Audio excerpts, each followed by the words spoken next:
Sejam muito bem-vindos ao segundo episódio do Relíquias. Dessa vez eu tô com o Mauro Betting. Muita satisfação estar aqui com você. Todo você prazer é uma meu. referência para mim. Muito obrigado, para querido. qualquer jornalista. Ou não, né? Fazer referência negativa, faz parte também. Mas até puxando essa questão de referência mesmo, você é uma referência em todas as áreas que você trabalha. E bota emprego nisso, né, Mauro? Todo mundo te zoa por causa disso. Escrevendo, em transmissão, até em games. Inclusive, já passei muita raiva com você no PES. Com certeza, aí eu mesmo passo raiva comigo. Eu discordo da maioria dos meus próprios comentários do eFootball. Mas eu queria saber para você essa questão de ser uma referência em todas essas áreas.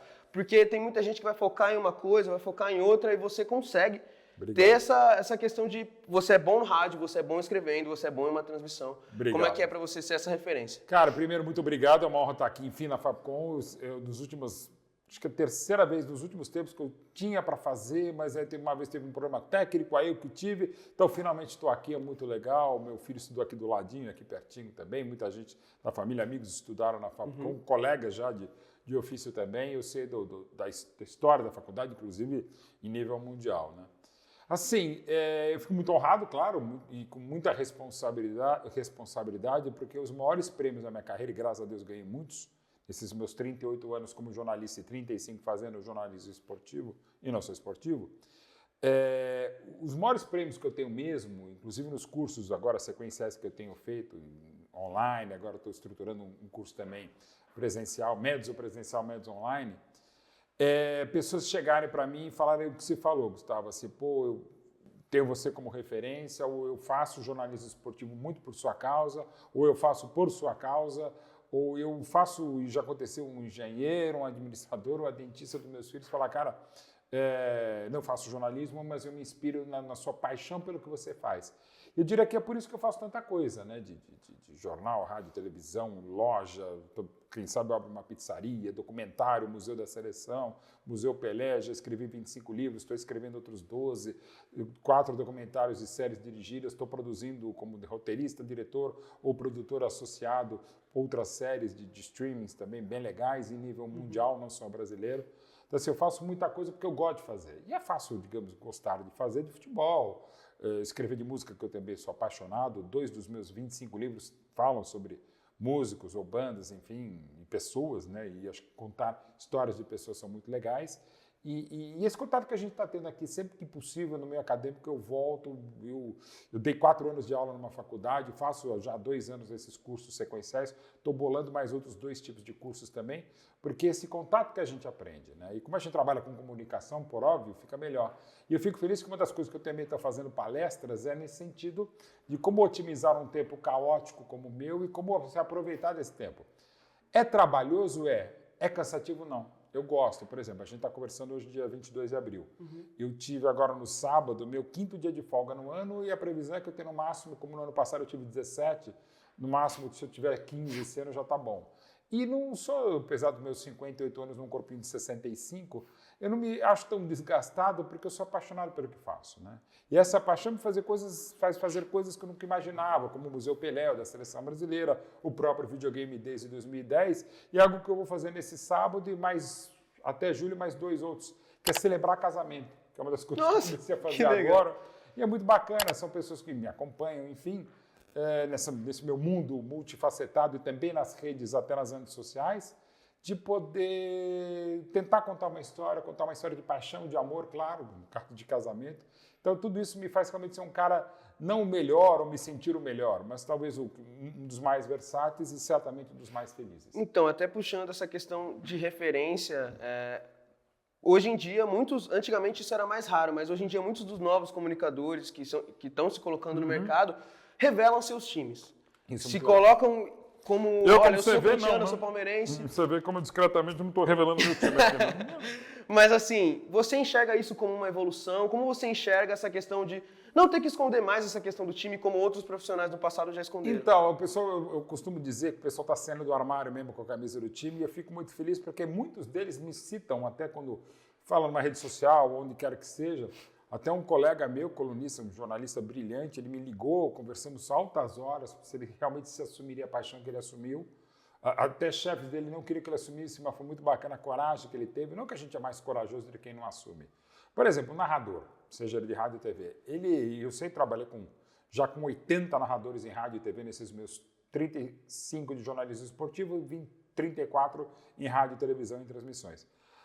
Por exemplo, um gênio absoluto como o Luciano do Vale, trabalhando com ele na Record em 2003, o pessoal chegou a mandar e-mails para nós para dizer quantos segundos ele gritava cada gol. Independente de ser 1-0, 3-0, um gol aos 49, um gol que se driblava todo mundo. É claro que o grito de gol vai ser diferente. O gol do Oscar do 7-1 da semifinal da Copa de 14 no Mineirão, o gol do Oscar você não pode gritar como um gol do Brasil em Copa do Mundo, né? 7-0 no final do jogo você faz um gol.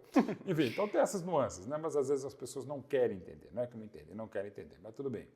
Então assim, então eu acho que o narrador pode não assumir o time, um repórter de campo de televisão pode não assumir, e cada um faz o que bem entende, até o que não entende. Mas assim, eu acho legal assumir, melhor do que inventar um time para torcer, né?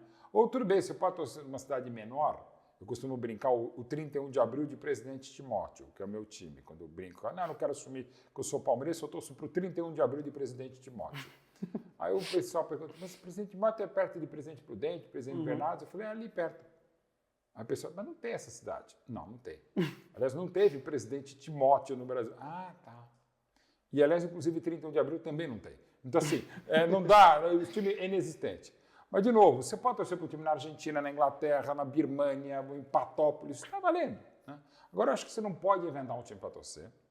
E mais, se você deixa ele torcer como um cracaço amigo ídolo como o Flávio Prado, para torcer por outro time, embora ele tenha uma afinidade real e torça hoje mesmo mais para a Ponte Preta do que pelo São Paulo, pelo qual ele já torceu, eu até brinco, você troca de jornalista se o jornalista trocar de time. Porque ele não é confiável. Você pode trocar de cabelo, de mulher, de partido, de homem, de trabalho, como eu troco bastante, de sexo. Pode trocar de tudo, mas não troca de time. Ainda mais você trabalhando com jornalismo esportivo. Então, até falando um pouco, você chegou a citar uma referência que é o Luciano do Vale. Sem dúvida. Hoje em dia, a gente vive uma revolução nas transmissões no Brasil hoje. Sem dúvida. Essa questão, por exemplo, de streaming, YouTube, até outras situações que você pode conseguir fazer uma transmissão de um jogo. Eu queria saber como você enxerga essa revolução, se você acha ela positiva, se você acha ela negativa, porque, querendo ou não, abre uma concorrência muito maior. Sem dúvida. Também tem essa questão das ligas, uma que é uma questão, outra que é outra, acaba dividindo e querendo ou não, também abrindo a concorrência, querendo ou não, é sempre bom. Você vê isso como, exatamente? Primeiro, como jornalista, ótimo, que cria mais mercado de trabalho, é ótimo, não só para mim, mas para tantos, que é sempre bom. E quando eu falo tantos, também para jogadores. Se eu já trabalhei com 80 narradores, eu trabalhei com 81 jogadores. Inclusive, desses 81, mais de 10 eu que liguei, falando, cara, eu quero trabalhar aqui com a gente. Ou às vezes até, recentemente, o cara parou de jogar, eu liguei e meio que fiz o meu campo para ele se acertar com uma outra emissora. Então, assim, eu gosto muito disso, né? Mas eu, como jornalista, acho ótimo.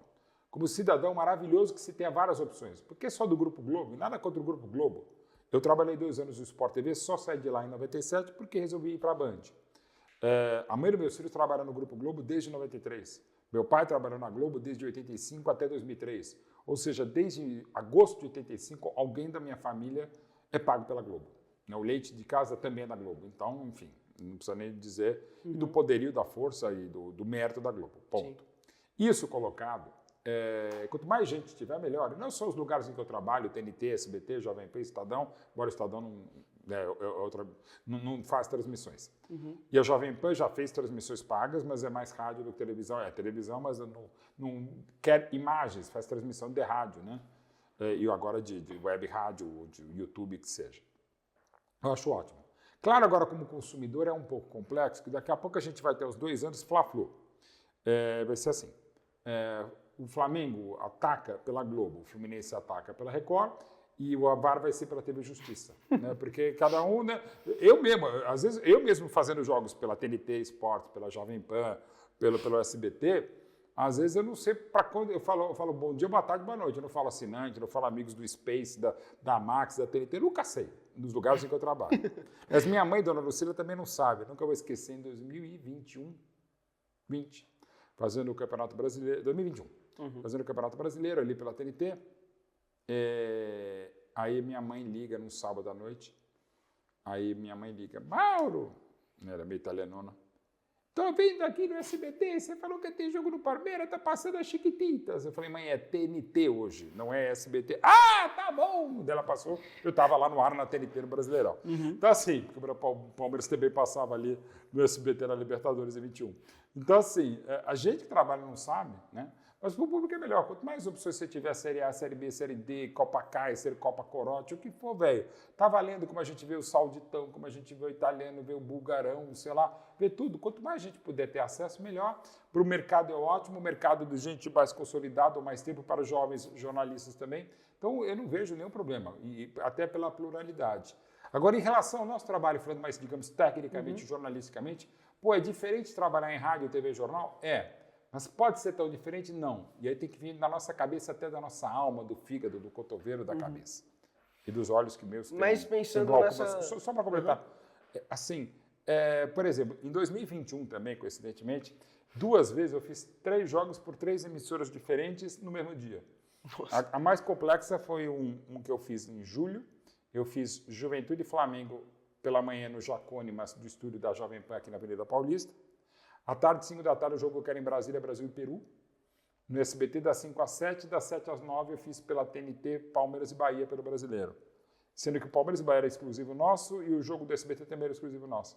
Então, para quem estava vendo o Brasil e logo depois viu Palmeiras e Bahia no Brasileiro, a pessoa teve que me suportar no SBT e depois colado na TNT Sports. E com detalhe, né? Eram jogos contíguos, né? Independentes, então eu entrei no ar com 7 minutos lá na TNT e entrei no ar dos estúdios do SBT. No térreo eu fiz o jogo do Brasil e saí correndo para o primeiro andar, graças à parceira entre SBT e TNT, para fazer a transmissão por áudio, claro, desse Palmeiras e Bahia.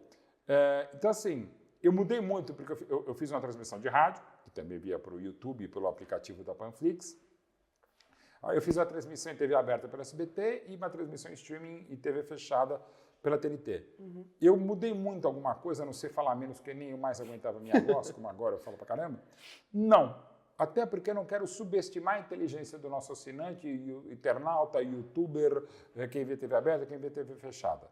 Até porque cada vez mais a gente está vendo no celular ou no tablet, e no tablet, na TV, não importa que estamos na TV aberta e TV fechada. O mesmo se você estiver num canal linear, você está lá pela Vivo, pela Oi, pela Vesper, sei lá mais por onde tem, pela NET, você está vendo lá, canal 7.438, TV Chapéu, 24 horas de notícias sobre Chapéu. Aí TV Boné, aí TV Justiça, TV Injustiça, TV Medalhão Persa, Globo, BBC, tudo TV, não é da TV aberta fechada. Então é subestimar a inteligência do público. Vou fazer uma transmissão Professor de Deus aqui na TV fechada, no streaming. E TV aberta, diz que, caramba, eu vou falar nós vai, nós fui, e dane-se, vou falar merda, já falo merdas voluntárias e involuntárias, não. Então, acho que a gente tem que tentar se adaptar a cada veículo, mas não subestimando. TV fechada, eu vou parecer um professor Pardal falando. Sim. TV aberta, eu vou falar qualquer coisa. Acho que não pode ser assim. Até puxando mais um pouco até sobre o público. Eu não sei se você acompanhou, mas hoje em dia vem tendo muitas sátiras relacionadas à torcida do Palmeiras. E aí, eu pensando, eu refleti que talvez isso fosse, querendo ou não, um pouco por conta da questão dos gritos no estádio, querendo ou não. Você acha que isso se relaciona também ao preço que está para ir para o estádio do Palmeiras, por exemplo? Do Palmeiras e outros estádios, uns mais, outros menos, que a elitização de qualquer coisa eu sou ideologicamente contrário. A gentrificação, que é um processo parecido de você tornar o estádio cada vez mais elitizado, pior ainda. E na televisão, em qualquer lugar, não tenha dúvida, eu sou totalmente contrário. Aliás, desde antes da inauguração do Allianz Parque, eu tive a honra de ser, inclusive, o mestre de cerimônias da inauguração do Allianz Parque em novembro de 14, e fiz muitas coisas, ainda faço, inclusive eu faço um tour a cada 45 dias no próprio Allianz Parque, é uma das outras atividades que eu faço. Então, assim, eu sou totalmente contrário a isso no Allianz Parque, na Neoquímica Arena, no Morumbi, Maracanã, Arena do Grêmio, em qualquer lugar. Porque você não pode afastar o que é de mais popular do futebol, que é exatamente o povo. E não significa voltar à geral do Maracanã, não significa voltar a ter cimento sem cadeira numerado nos estádios. Eu acho que isso é uma evolução. Se você quiser achar que é só elitização, ok, mas eu acho que é uma evolução, você dá mais conforto ao seu cliente. Mas não pode só ser cliente, não pode ser só sócio-torcedor. É claro que os planos de sócio-torcedor, pela sua fidelização de você, quanto mais você for, mais chance você vai ter nos jogos em que todo mundo quer ir, né? É melhor. Você pega o exemplo, por exemplo, europeu, do Borussia Dortmund, que tem um estádio para mais de 81.300 pessoas. Está sempre sold out, está sempre tudo vendido. Né? E agora, para o jogo da Champions, o Borussia Dortmund, 81 mil pessoas, o Dortmund recebeu 300 mil pedidos para estar entre as 81 mil pessoas. E ali no sistema de sorteio lá tem um sistema de fidelidade. Quem mais vem mais, fica. Então, assim, eu acho que é um caminho legal. A gente tem visto nos últimos anos no futebol brasileiro, em alguns estados mais, em outros estádios também mais ou menos, claro, cada vez mais público, né? E não é porque necessariamente o futebol melhorou ou está mais seguro, mas o plano de sócio-torcedor ajuda. E você pode fazer planos mais populares ou menos impopulares e mais caros, para quem puder e quiser pagar. O que me enche o saco, até, eu repito, como cidadão, até para a questão ideológica, é que realmente às vezes você elitiza o estádio, você gentrifica, né? Você não quer que tenha mais gente. E mais gente não significa mais gente ligada às torcidas uniformizadas. Aliás, outro dos problemas dos maneirismos e das generalizações do futebol e da vida brasileira é você falar que tudo é bandido e torcida uniformizada. Não é possível. Você pega as grandes torcidas do país, que tem aí 80, 85 mil pessoas como associadas a elas, 85 mil, não são 85 mil bandidos. Você pode ter atos de violência, que lamentavelmente ainda temos, mas é, como explica o professor Murad, a maior autoridade no Brasil teórica de estudos sobre a violência no esporte, a violência no esporte, como tem na política, como tem a violência na música, a violência na faculdade, a violência no trabalho, em qualquer lugar, na rua. Mas não significa dizer que o esporte em si é violento. Pode ter gente muito violenta associada às torcidas uniformizadas, por óbvio, só ver, somente do início dos anos 90 para cá, a gente tem tido muito isso. Sim. Mas dizer que elas são só isso, que elas devem ser banidas, que devem ser jogar sal nas quadras das torcidas, é claro que é um erro. Então, mas falando até um pouco sobre essa questão de Palmeiras, eu tenho alguns amigos palmeirenses e eu conversei São os sobre... melhores amigos, a gente tem depois, cara...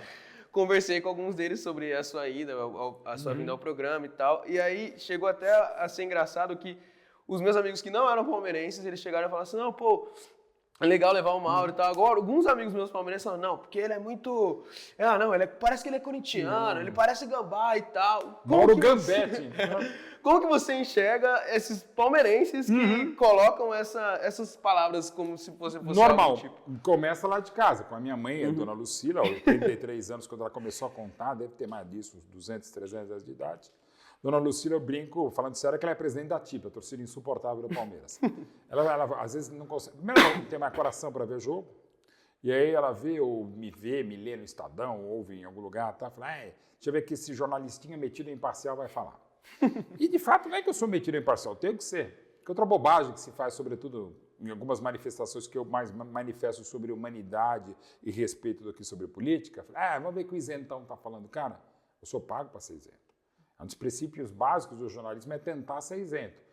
É tentar subir em cima do muro, como eu faço, o muro bet, para ver os vários lados da questão. Mas mesmo os vendo e colocando, eu tenho meus lados. Eu deixo muito claro, palmeirense, cara de esquerda, que chora ouvindo Laura Pausini, ama Fantaúva, né, gosta do YouTube, não gosta do Restart. Pô, mas assim, de boa, vamos debater, sim. Vamos conversar. E sou palmeirense, o que não significa dizer que eu seja mais nem menos. E não sou mercenário, mas não sou pago para ser palmeirense. Perdão. Eu tenho o direito de ser palmeirense, mas eu tenho o dever como jornalista esportivo de não distorcer pelo palmeirense. Eu posso torcer pelo Verdão, mas não posso distorcer por ele e distorcer por quem eu gosto e que é uma passação de pano, mas também não posso passar a patrola, passar a régua em quem não é. Então eu tento, até por dever de ofício, de ver o outro lado da questão, me colocar até uma questão de empatia, que vai além da questão jornalística, além da questão profissional, uma questão humana, eu tento me colocar no lado do corintiano, do flamenguista e do santista. E acho que eu tenho uma facilidade humana de criação e de jeito de me ter essa empatia, de me colocar no lado de um corintiano, um torcedor da Roma, por exemplo, um torcedor do Bayern de Munique. E acho que é essa facilidade, o que faz com que realmente, e eu fico muito feliz por isso, no 1º de setembro de 2010, nos 100 anos do Corinthians, o texto que estava fixado na Gaviões não era do Juca Kfouri, não era do Neto, era meu, era de um palmeirense. Que me faz o palmeirense ficar muito puto comigo, e eu entendo. Até porque eu vou colocar o que eu sou. Eu adoro quando me chamam de palmeirense, porque é a coisa que eu mais gosto de ser, não que eu mais saiba ser, mas é o que eu mais gosto de ser. Então, primeiro eu sou palmeirense, depois eu sou Mauro Betti, depois eu sou jornalista. Um dia eu vou me aposentar do jornalismo, não eu, mas vou me aposentar, e não está muito distante, mas eu não vou me aposentar do Palmeiras e nunca vou renegar meu lado palmeirense. Que é meu lado palmeirense há 58 anos que me faz ser jornalista esportivo há 35. Mas não significa dizer que eu vou ser palmeirense, um porta-berro da torcida, um porta-saco da diretoria, um porta-voz de qualquer um. Eu falo o que eu acho. Então, se eu acho que não foi pênalti, para mim não é pênalti. Aí você pode falar, e eu mesmo admito, mas será que são os meus olhos com glaucoma, miopia, presbiopia que não estão vendo o lance? Ou é o meu coração? Então, quase que sempre, na dúvida, eu vou contra o Palmeiras. E vou, digamos, a favor dos outros. Eu já errei mais nesse sentido, mas agora eu tento ser equilibrado. E, de fato, o Mauro Gambetting é uma realidade. O pessoal fala que eu sou gambá, que eu sou corintiano, enfim. Ok, faz parte. Agora, porque eu mesmo, palmeirense, me irrita com o Mauro Betting, jornalista, ou com o jornalista Mauro Betting, porque eu sou palmeirense Mauro Betting e jornalista Mauro Betting, nessa hora. Eu mesmo discordo, muitas vezes, de 20% do que eu escrevo, do que eu falo, e de 50% do que eu penso. Porque eu acho que quem fala o que pensa, não pensa no que fala. Você tem que ter um mínimo de empatia, de respeito. Se eu for sair e falar tudo que eu penso, você e todo mundo, fosse o saudoso Padre Francisco, Dalai Lama, ou a falecida também, Madre Teresa, ela vai falar muita bobagem. Então você tem que tentar ter um equilíbrio, uma certa isenção, uma certa independência, um certo equilíbrio. Uma coisa absolutamente desequilibrante que é o futebol e, sobretudo, o palmeirense, até o próprio termo corneta surgiu nas alamedas do Palestra Itália no final dos anos 50. Então o palmeirense é corneteiro. Eu, como palmeirense, sou corneteiro. Como jornalista, é óbvio que eu sou. E de boa, quando os palmeirenses vêm me cobrar. Aconteceu alguns meses atrás no Allianz Parque, onde eu tenho a felicidade de ficar quase 1 hora para entrar e 1 hora para sair, para tirar foto, gravar vídeo e tal. Um pai com 3 filhos adolescentes, tirei foto com eles, aí gravei 2 vídeos para um que joga futebol, outro que um amigo dele gosta de mim e tal, mandei, beleza. Aí o pai falou, puxa, muito obrigado, você é muito simpático e tal, mas eu queria dizer ainda que eu acho você um jornalista de merda e um palmeirense de bosta. Eu falei, muito obrigado pela sinceridade. E vai parte. Quando vem um palmeirense na minha direção, não sei se ele quer me beijar ou quer me bater, ou às vezes até as duas coisas. Eu tenho algumas manifestações em redes sociais, no feed normal ou nos DMs, que assim, eu já vi até interessante. O cara, pô, Mauro, te odeio, mas dessa você mandou bem. Ô, Mauro, te amo, mas eu te odeio a partir de agora. Eu deixo de seguir se eu comento que foi pênalti, não foi pênalti, se foi legal, se fica Abel, ou, no caso, hoje no mundo de intolerâncias, né? Se eu digo que eu sou, por exemplo, um cara de esquerda. Eu fiz um vídeo ano passado, uma trolha de mais de 6 minutos, em que eu falava, sei lá, sou de esquerda, mas a esquerda, e era um vídeo de uns 6 minutos, eram 8 minutos eu falando mal da esquerda, fazendo uma autocrítica minha e, sobretudo, da esquerda. Mas o vídeo começava, eu sou de esquerda. Eu perdi 7 mil seguidores no Instagram, naquelas primeiras 24 horas, parece que mais um pouquinho depois, e alguns de esquerda, porque eu fazia uma autocrítica, uma crítica à esquerda, mesmo sendo assumidamente de esquerda, e muitos que nem viram o vídeo, porque eu falava, eu sou de esquerda, os caras já me deletaram, já me cortaram, inclusive um conhecido meu que jogava bola comigo há 40 anos na base. E eu falei, primeiro, cara, você não tinha reparado que eu era de esquerda? Né? Mas tudo bem, eu falei, como eu estou me comunicando mal, eu nem falando sobre as minhas ideias políticas ou de humanidade. Então, assim, faz parte do jogo, né? Então, o Palmeiras me criticar, normal. O corintiano me criticar, já acontece, né? Ô, Palmeiras desgraçado. Ok, não tem problema, você já não é de Palmeiras, tá legal. Sim. Eu fico enaltecido e envaidecido quando, por exemplo, o pessoal fala, pô, os únicos Palmeiras que eu converso é você e o São Marcos, os únicos que eu acompanho e sigo são Marcos e você. Eu fico muito feliz, porque o Marcão é maravilhoso. E olha que eu discordo de muita coisa que ele posta e que ele pensa. Mas faz parte, né? Então, assim, e de novo, a pessoa fala, você quer like. Acabei de falar que botar um vídeo de política, que nem a minha área, me fez perder mais de 7 mil seguidores. Isso é querer caçar like? Não, você caça polêmica. Quem me conhece minimamente, inclusive como pessoa, sabe que eu fujo de muita briga. Mas algumas eu entro, inclusive nas respostas aos haters. Eu vou ter em breve um canal no YouTube mais elaborado, muito bem produzido por uma galera muito legal. E vai ter um quadro que é de frente com hater. Eu vou só responder hater, como eu já faço nas redes sociais. Né? Tem até um perfil no Facebook que são vítimas do Mauro Betting, que pega todas as respostas que eu dou paulada, porque assim, eu não bloqueio ninguém, nem os bloqueados pela natureza. Mas se vem para o play, eu vou para a briga. Assim, eu respondo mesmo, falo. Agora mesmo, lamentavelmente, com a morte do Papa Francisco, como eu já tinha visto antes, e agora muita gente que se diz católica celebrando a vitória, a morte do Papa, porque ele é um Papa comunista, tal, não sei o que lá. E aí eu falei, gente, lamentavelmente tem gente fazendo isso, tal, coloquei nas conotações de ordem política também. Aí, claro, eu quero que você me mostre, me marca. Eu falei, cara, eu não vou marcar porque eu tenho mais coisa para fazer. Mas ontem à noite minha mulher estava viajando a trabalho, eu falei, quer saber? Eu vou...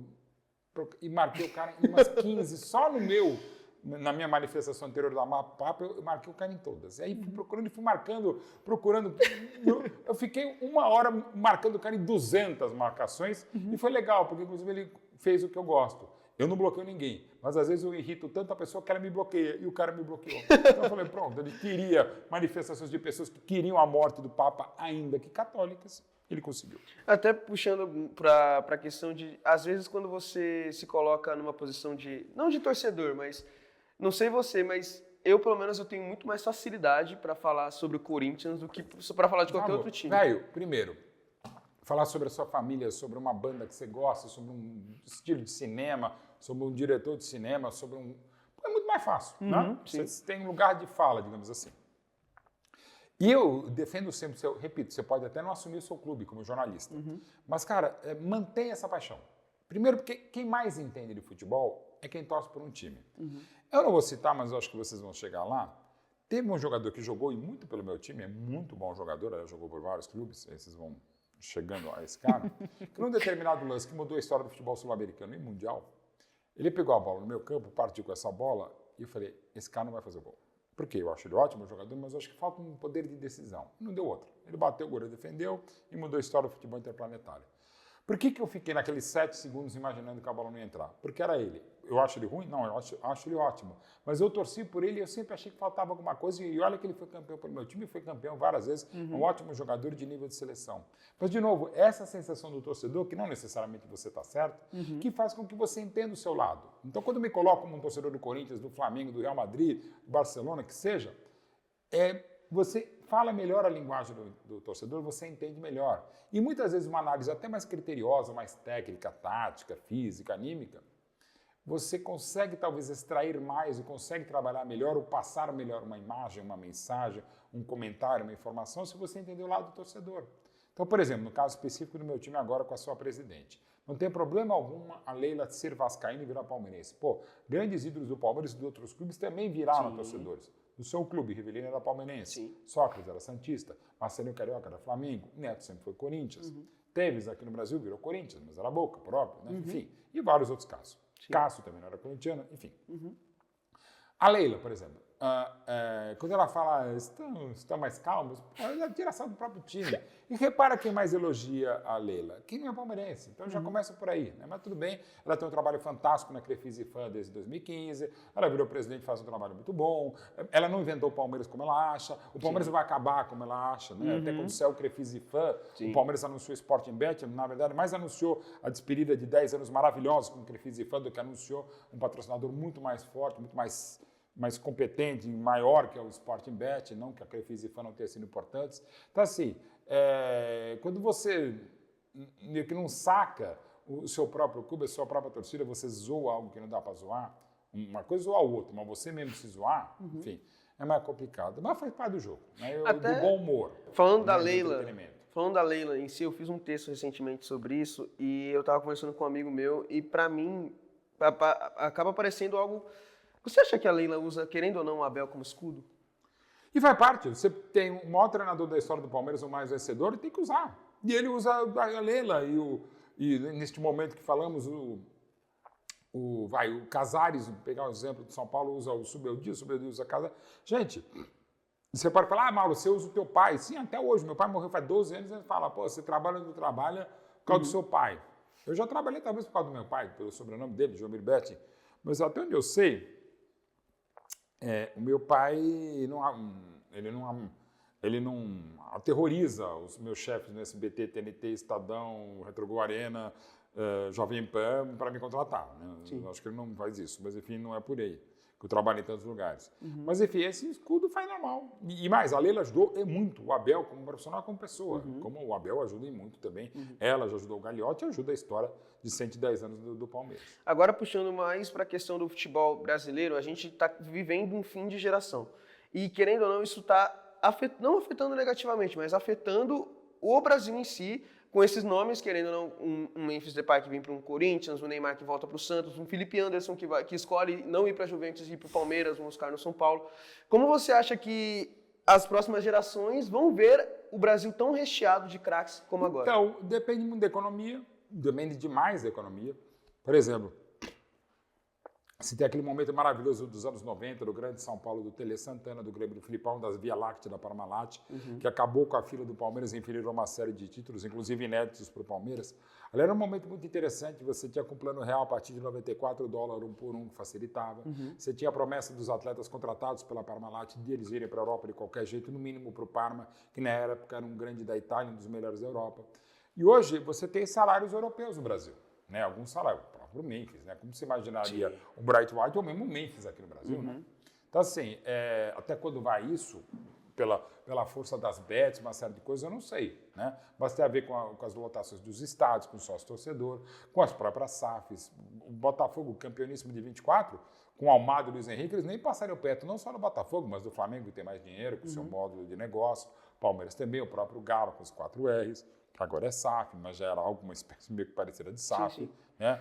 Não necessariamente a salvação para tudo. O Ronaldo ajudou muito o Cruzeiro, como o Pedrinho BH está ajudando, mas a SAF do Vasco, por exemplo, para azar do Vasco, só atrapalhou. E uma coisa também de sorte. O Textor que compra, digamos, o Botafogo, a SAF do Botafogo, podia ter feito a mesma coisa no Vasco.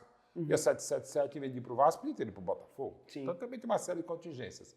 Mas eu, como costumo ser bastante otimista, ainda que jornalista e ainda que palmeirense, eu acho que é um ciclo que deve permanecer um pouco mais do que as coisas permanecem no futebol brasileiro. Agora, querendo ou não, mantendo na questão de economia, hoje em dia, por exemplo, até vendo o Lamine Yamal com pouquíssima idade, jogando tudo que joga, ou até outros jovens como o Estevão sendo vendido ainda como menor de idade, você acha que esses jogadores mais jovens, que acabam sendo pressionados a jogar melhor, mesmo com pouca idade, aumenta a pressão nas bases do Brasil?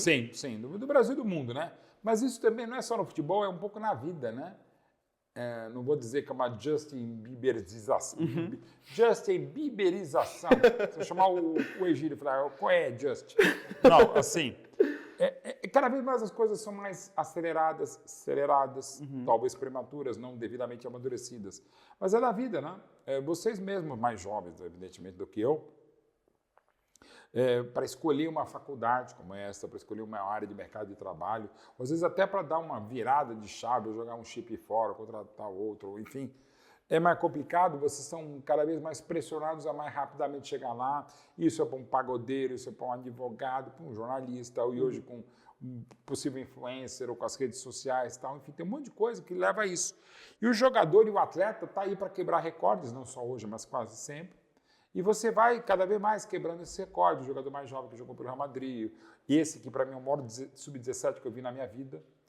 O Messi, para mim, é o Pelé desse planeta. O Pelé é de outro universo. Desse planeta, o Messi é o Pelé desse planeta. Mas o Messi, com a idade do Yamal, não jogava o que joga o Yamal. Né?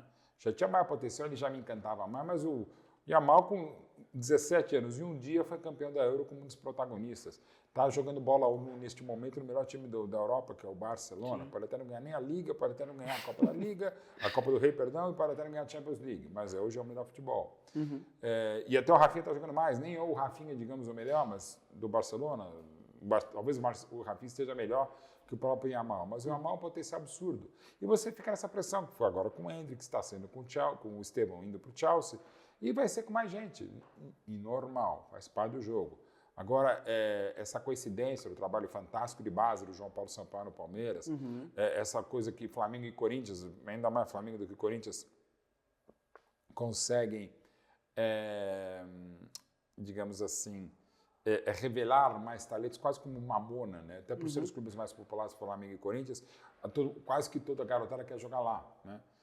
Embora eu já seja mais profissional, hoje com 11 anos de idade, nos grandes clubes, nas bases dos grandes clubes, todos os jogadores sub-11 já têm contrato de fornecedor de material esportivo. Seja ele um Estevão, seja ele um Mauro Betti, que vai jogar bola bem. Então, assim, o mundo muda e a gente tem que se adaptar a ele. É claro, o Brasil ainda continua produzindo muitos talentos, mas em termos de Copas do Mundo, que é o que vale mais para o Brasil, para a Argentina, para a França, não está acontecendo, teve uma série de outros motivos, sobretudo isso que eu estou citando agora. Desde o Penta em 2, a gente não teve mais repetição de campeão. A Alemanha de 6, a Espanha de 10, perdão, a Itália de 6, a Espanha de 10, a Alemanha, a França e a Argentina. Sim. Desde a primeira Copa lá no Uruguai, em 1930, nunca houve um rodízio de campeões tão grandes. Então não é só mais a Argentina, voltou a ser agora tricampeã, mas a Itália que é tetra, a Alemanha que é tetra, o Brasil que é penta, não são mais esses. É a França cada vez mais solidificada, a Croácia que foi vice, a Argentina que voltou a ser campeão, a França que podia ter sido bi, a Espanha que vem muito forte, a Inglaterra voltando a ter a melhor geração desde 66, 70. Então, assim, tem muito mais gente jogando bola, e não só a gente. E a gente deu uma paradinha no tempo. Mas não só treinador. Nós da imprensa esportiva, os jogadores que vão muito cedo, isso talvez atrapalhe, ou pelo menos não consiga a seleção formar um time que se possa ter. Pô, o Brasil ainda tem o melhor jogador do mundo ainda, que é o Vinícius Júnior, ou que foi da temporada. Eu acho o Yamal muito melhor, o Mbappé muito mais completo, mas o Vinícius naquela temporada mereceu. Tem Vini que não consegue jogar na seleção, tem Rodrigo que não consegue jogar no Real Madrid, ele joga muito, mas é sacado pelo Ancelotti. Espero que o Ancelotti se vier para a seleção, que é meu favorito, não saque tanto o Rodrigo. Você tem o potencial do Hendrick, tem o potencial do Estevam, tem Savinho, tem o Martinelli, tem muita gente boa, né? Do meio para frente. Não para trás nem tanto. Mas, enfim, você tem potencial para fazer uma seleção hexa daqui a um ano. Sim. Mas se vai ser, não sei. Até porque a gente já teve 500 treinadores. A gente vai ter uma data FIFA aqui que talvez a gente não tenha o treinador escolhido. E quando ele vier a ser escolhido, eu espero que seja o Ancelotti, não sei se vai dar certo. Tipo, até pelo que você falou, você é totalmente a favor a um treinador estrangeiro. Não totalmente, mas no momento sim. Ancelotti, eu gostava do Dorival, eu adoro o Dorival, inclusive, como pessoa. Mas assim, eu iria do Ancelotti, tá? O Jorge Jesus teve um trabalho bárbaro, o melhor que eu vi no Brasil, na América do Sul, no século, no Flamengo. Ele fez um trabalho horroroso no Benfica, faz um excelente trabalho na Arábia Saudita, mas é um cara complicado. Adoro, por óbvio, o Abel, mas eu acho que se eu não derrubar tanta água aqui, que o Abel, se ele já não tem muita paciência no Palmeiras, imagina a cobrança na seleção brasileira. Então eu ficaria com o Ancelotti. Desde 1980, quando ele foi jogar com um gênio, que era Roberto Falcão, no meio campo da Roma, que seria depois campeão da Itália em 83 e vice da Europa em 84, o Ancelotti trabalha com brasileiros, adora brasileiros. Eu conheço 4 convocáveis, por exemplo, só no Real Madrid. E não teria problema ele continuar morando na Europa, se ele vier assumir. Pô, se eu fosse o Ancelotti, eu falei, Ancelotti, se você quiser vir ao Brasil, beleza, mas eu quero que você fique na Europa, porque a base da seleção está lá. Praticamente todos os adversários que você vai ter na Copa do Mundo estarão lá. E aqui se bota uma super comissão técnica com 2 ou 3 até ex-treinadores ou atuais treinadores para observar o gente de análise de desempenho que é excelente, de modo geral, aqui no Brasil.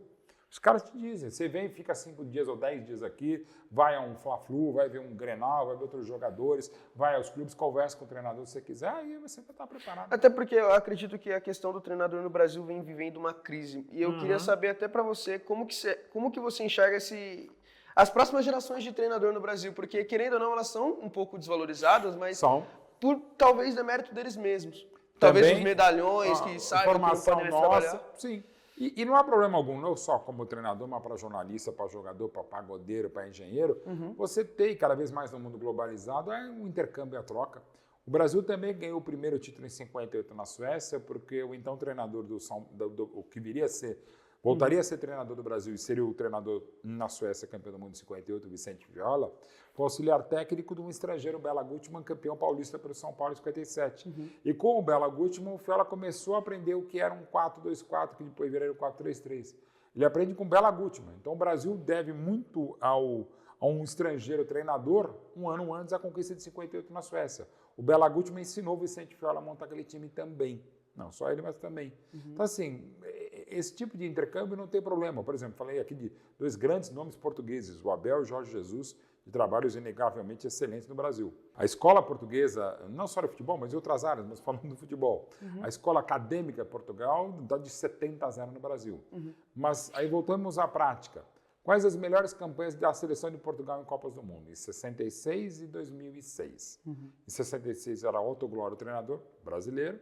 Em 2006 era Filipão, o treinador brasileiro. Então, assim, os portugueses também aprenderam os treinadores com o trabalho de brasileiros. E não só o Otto Glória lá nos anos 60, nem só o Filipão há 20 anos. Né? A gente teve outros grandes treinadores, de ótimos trabalhos, Carlos Alberto Silva, Marinho Pérez, Paulo Autuori. Né?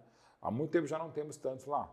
Mas, ao mesmo tempo, a escola brasileira também ajudou a formar essa excelente escola portuguesa de treinadores. Até pensando na excelente escola portuguesa de treinadores, aí, citando até um pouquinho mais para frente essa questão de que, por exemplo, hoje a Premier League é lotada de treinadores portugueses, mas porque até uma pergunta que me surgiu agora, por mais que os treinadores brasileiros tenham servido como escola para muitos países, eles nunca emplacaram em si na Europa. Por que você acha que nunca emplacou em si? Para não ir tão longe, indo um pouquinho, o Filipão. O Filipão teve problemas sérios no Chelsea pela falta de saber falar inglês. O Tite sabidamente e reconhecidamente fala que esse é um problema dele. O Tite só conseguiria trabalhar na Itália, que ele tem um aprendizado de italiano, um pouco de Espanha, e não conseguiria trabalhar ele na Inglaterra, menos ainda, por exemplo, numa Alemanha ou França. Né? A barreira linguística atrapalha, o que atrapalha, por exemplo, menos os argentinos, por óbvio, que conseguem falar espanhol da Espanha. Né? Enfim. Essa barreira é complicada e acho normal que sim, porque tem coisa que é no olhar, aquela, digamos, linguagem universal do boleiro do jogador, mas cada vez mais com a internacionalização, sobretudo em inglês, você tem que saber, eles não sabem.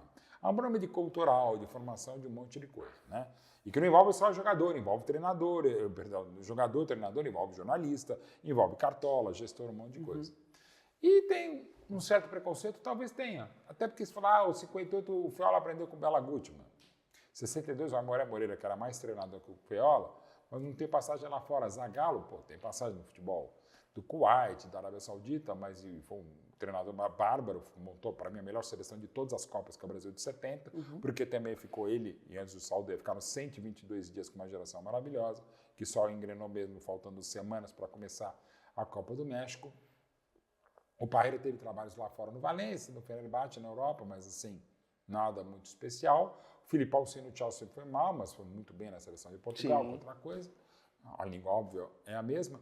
Então, assim, é uma série de circunstâncias que levam a um sucesso ou não. Mas eu acho que tem um certo preconceito e essa barreira linguística, ainda mais pelo jeito, digamos aqui, abusando um pouco do estereótipo e de uma certa generalidade, um generalismo da minha parte, também pelo jeito meio, digamos, latino-brasileiro do trato humano. A gente, às vezes, talvez, como treinador, seja paternalista demais. E isso é legal a gente aprender com o europeu, sobretudo com o português. Ele pode ter seus atritos, suas rusgas, suas desinteligências com atletas brasileiros, aqui no Brasil, nem tanto lá fora, mas é bom que a gente entenda que é assim que funciona. Então, às vezes, o cara não é nem boa tarde, bom dia e olhe lá. Né? Eu não gosto, pessoalmente eu não gosto, também por isso que eu não teria a menor condição de ser treinador. Mas às vezes a gente precisa entender que é assim que é lá fora, e se é assim lá fora, pode ser aqui dentro também. Como que você, até falando sobre essa questão de treinadores brasileiros, aí pensando, como que você enxerga a passagem de Vanderlei Luxemburgo no Real Madrid? Mais especificamente. Muito boa.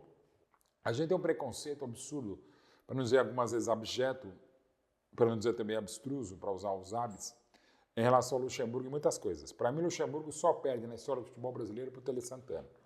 Os treinadores que eu tive o privilégio de conhecer, e não é porque eu devo escrever a biografia dele, do Luxemburgo, em breve, mas até porque eu já tive muitos atritos com ele.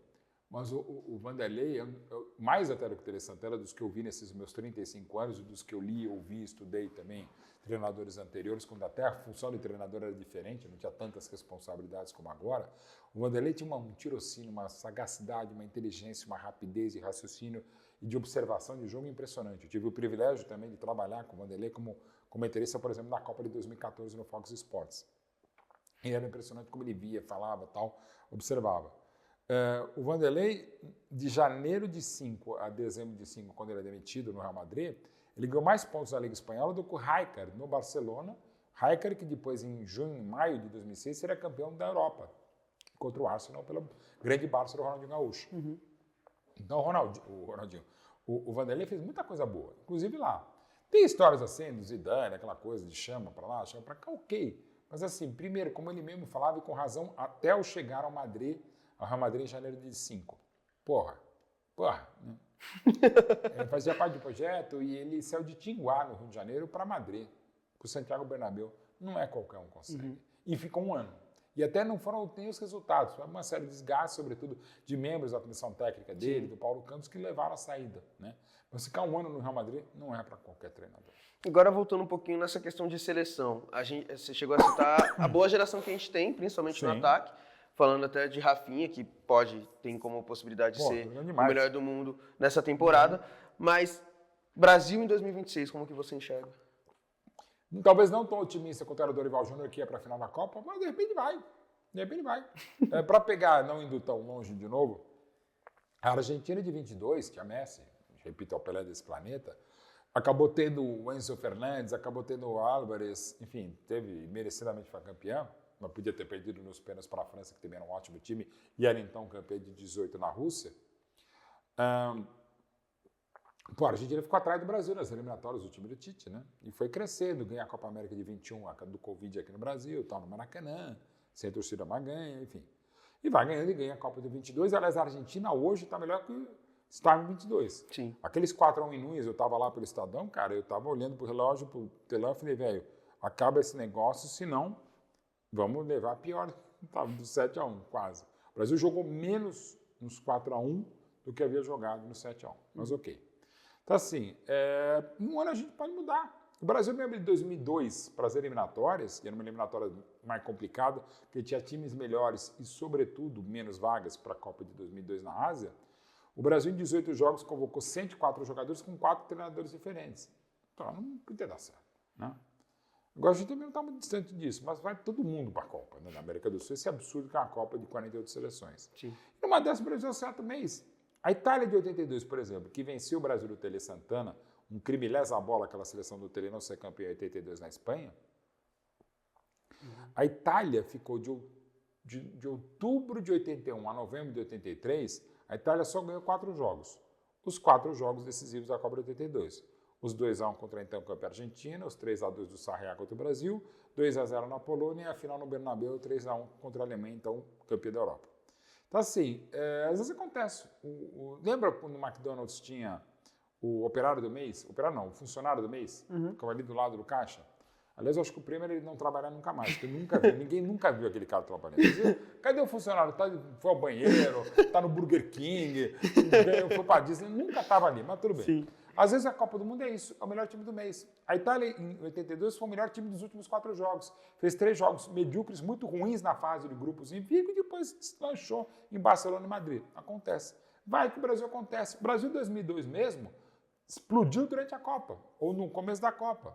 Até então, as grandes favoritas para 2002 era a França do Zidane, mas o Zizou uma semana antes machucou. E a Argentina do Bielsa, que jogou demais de 99 até a Copa, caiu no grupo da morte e não passou dele. A melhor Argentina que eu vi na vida, e eu vejo futebol desde 73, foi de 99 a 2002, menos na Copa, porque caiu no grupo azarado e ela também não foi bem. E a Argentina, que estava jogando mais bola do que 98, até uma semana antes, o cracaço do Zidane se lesiona e ela se perde, e nem gol faz na primeira fase da Copa de 2002, quando também despacharam para casa, e o Brasil é 100%.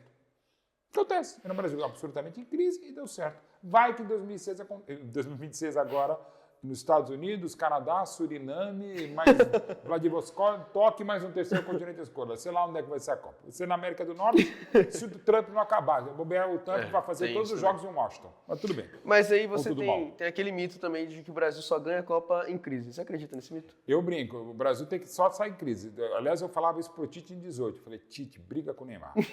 Eu falava brincando, mas sério.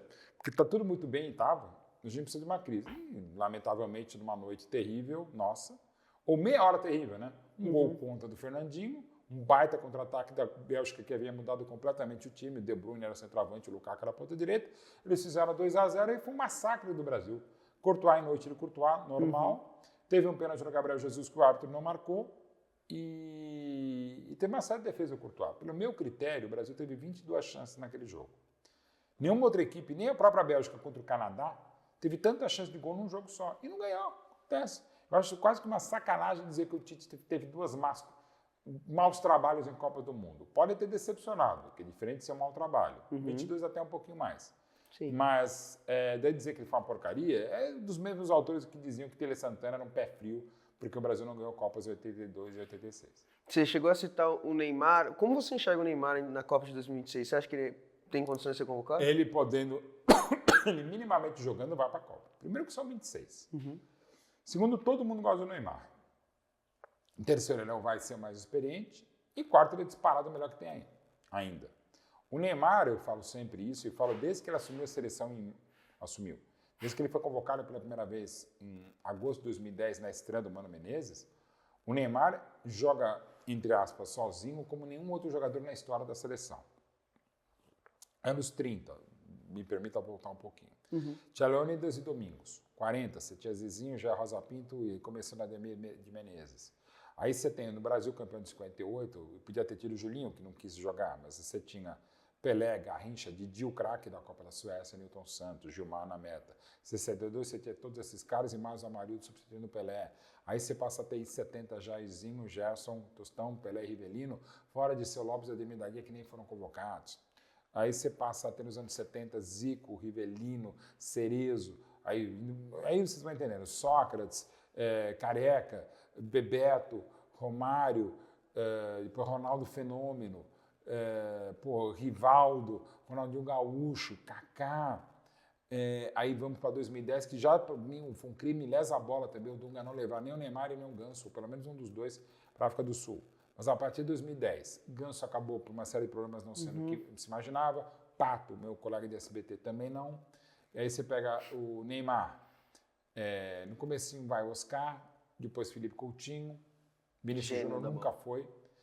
Aí você tem um Casemiro, que é ótimo, um Thiago Silva, que é um monstro, mas um é volante ou zagueiro. E os goleiros são ótimos. Mas, cara, nesse nível que eu fui falando, e fora outros tantos que eu podia ter falado, né? Gente que nem foi para a Copa do Mundo, por exemplo, em 2002 mesmo, né? O Brasil não teve Djalminha, não teve Alex, não teve Amoroso, não teve Sonny Anderson, já no nível inferior, não teve Elber, não teve Jardel, próprio Romário, baixinho, não tinha o capitão Emerson Puma lesionado no ombro. Cara, e mesmo assim foi 100%, ganhou o Penta.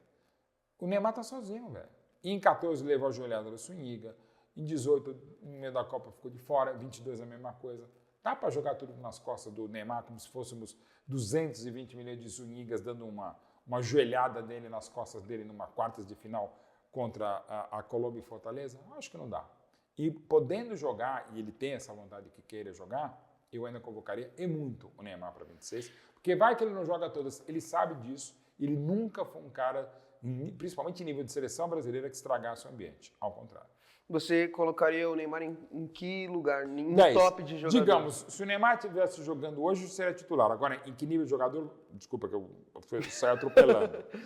Mas em nível de jogadores brasileiros, onde você coloca ele? Aí para não ficar... Para ficar murubete mesmo, vai, me coloca uma nota de corte aí, vai. Vai. Época, vai. Não, vai, época, vai. Você pode puxar... Deste século? Sim, nesse século. Lembrando, né, muretado aqui, o Ronaldo começa em 93, né, chega à seleção brasileira em março de 94, vai. Jogadores que estreiam a partir dos anos, do ano 2000, vai, é outro século, mas 2000. Kaká começa em 2002, Ronaldinho Gaúcho chega à seleção brasileira em 2000, o Ronaldinho já está fora. Ronaldinho chegou em 99, então tira o Ronaldinho. Kaká chega eu te falei, 2002, né, antes da Copa. Sim. Né?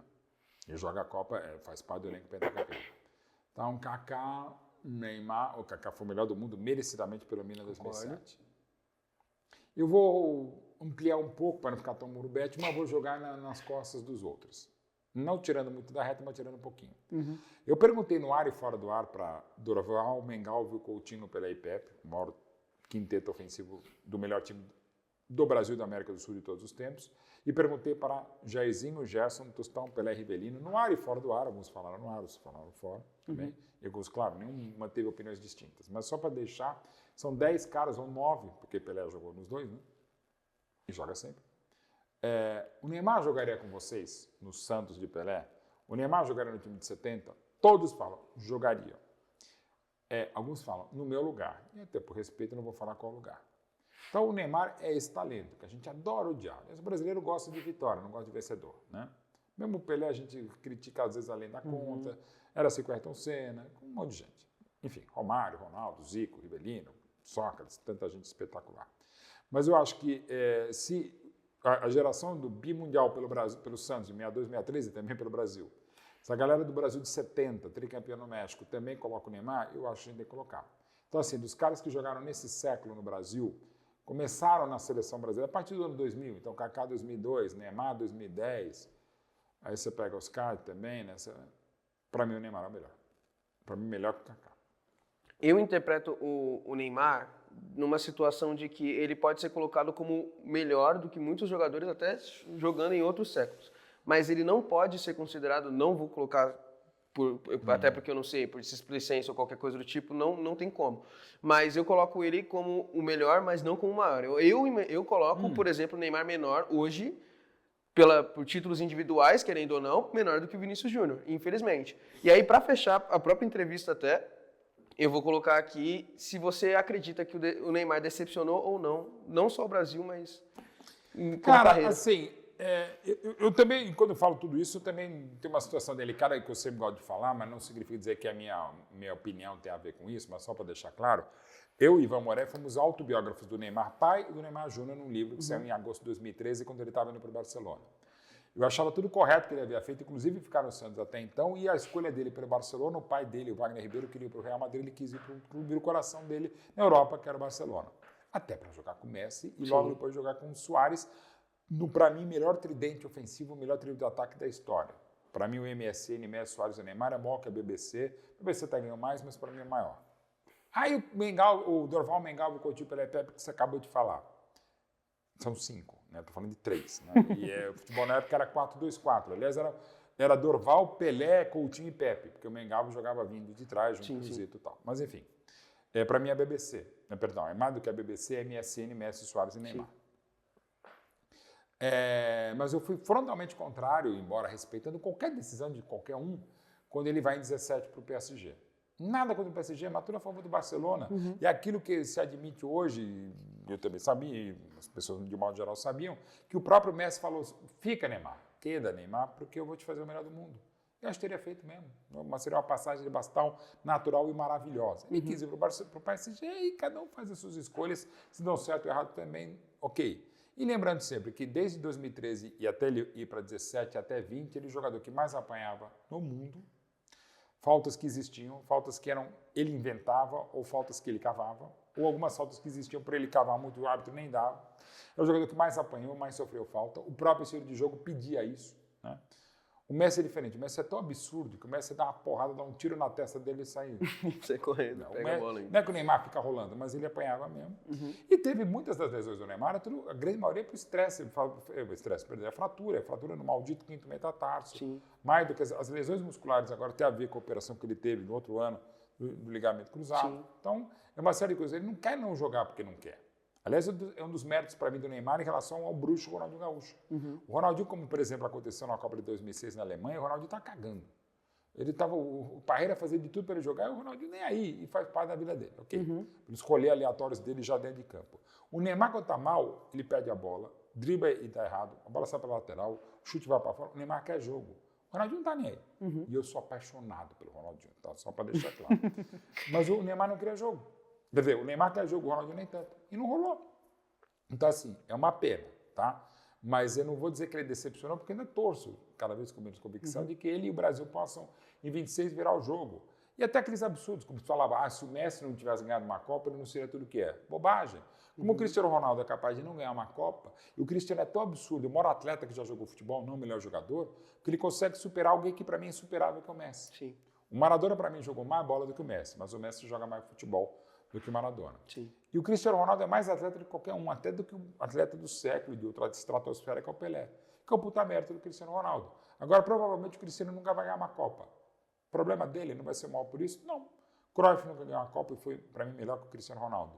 Puskás, em uma outra época, talvez tenha sido melhor. Di Stefano, outro gênio absoluto, talvez melhor que o Cristiano Ronaldo, não ganhou a Copa. Eusébio, assim como Coluna, dois monstros moçambicanos pelo Portugal também.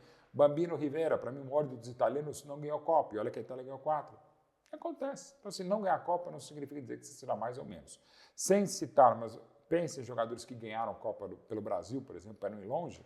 Você fala, porra, Leônidas não ganhou a Copa, Zizinho não ganhou a Copa, Gia Rosa Pinto não ganhou a Copa, Zico não ganhou a Copa, Falcão, Cerezo, Careca.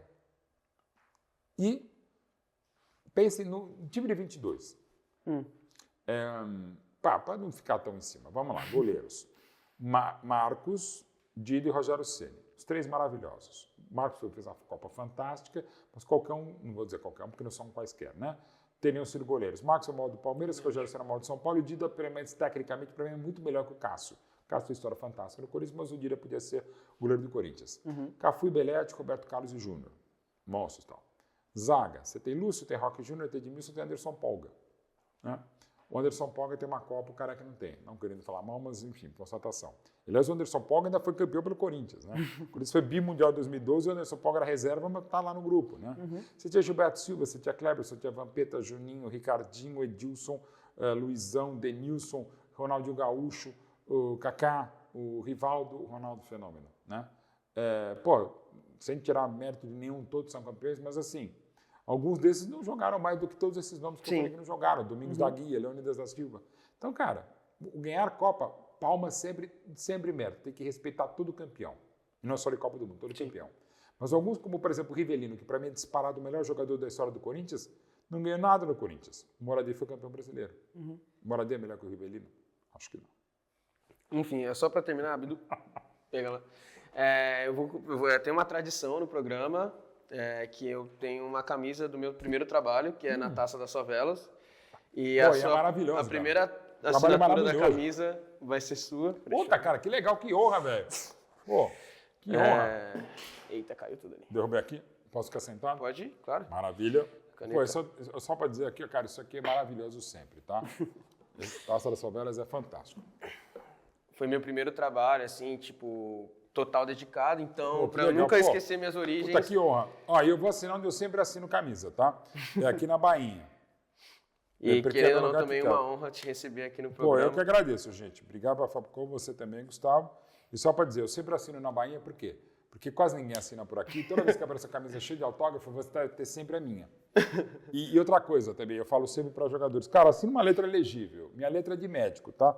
Mas aqui dá para ler que é Mauro Betti. Porque às vezes tem uns autógrafos e o pessoal manda para mim, Mauro, quem autografou essa camisa? Não consigo reconhecer nenhum. Aí só tem um que é o mais reconhecível, o Pelé, que é o Pelé de todos. Pelé.